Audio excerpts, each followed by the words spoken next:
छत्रपती शिवाजी महाराज की जय. जय भीम. जय भीम. उषाताईला न्याय मिळालाच पाहिजे. उषाताईला न्याय मिळालाच पाहिजे.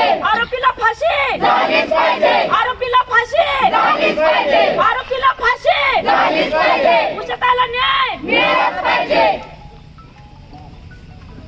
नमस्कार. गुन्ह्याचं काय स्टेटस सांगणार? हो साहेब, तुम्ही काय केलंय 12 तारखेला जे पत्र दिलंय तो लायसनधारक व्यक्ती हा आहे, ऐका त्याला आरोपी केले पण त्याला अटक केली की नाही त्या पत्रात उल्लेख नाही. ऐका थांबा. ते सांगा. ह्याच्यामध्ये गुन्हा घडल्यानंतर जे आपल्याला प्रत्यक्षदर्शी साक्षीदार फिर्यादी मिळाले त्याच्यावरून आपण तो आरोपी निष्पन्न केलेला आहे. त्याला तात्काळ अटक केलेली आहे. त्याने काही गोष्टी या सांगू शकत नाही आम्ही तपासामधल्या, पण ज्या सांगण्यासारख्या आहेत ते मी नक्कीच इथं व्यक्त करतो.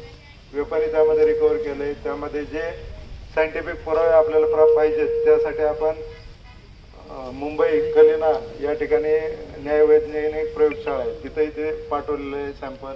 काही सोलापूरला पाठवलेलं आहे. त्यानंतर ते वेपन कोणाच्या नावावर याची माहिती प्राप्त केली आपण. ती वेपन आरोपीच्या वडिलाच्या नावावर आहे. त्या व्यक्तीलाही आपण ह्या गुन्ह्यामध्ये आरोपी केलेला आहे. अटक नाही केलेली अजून, पण आरोपी केलेला आहे.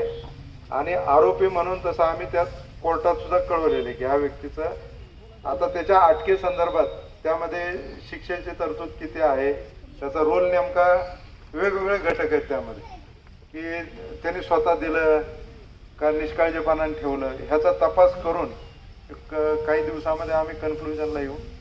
आणि नेमकं हे कशामुळे कृत्य घडले, अजून याच्या मागं काय गोष्टी आहेत, अजून याच्यामध्ये कोण सहभागी आहे का, ह्या सगळ्याचा बारीक तपास करून आपण त्याप्रमाणे चार्जशीट पाठवू.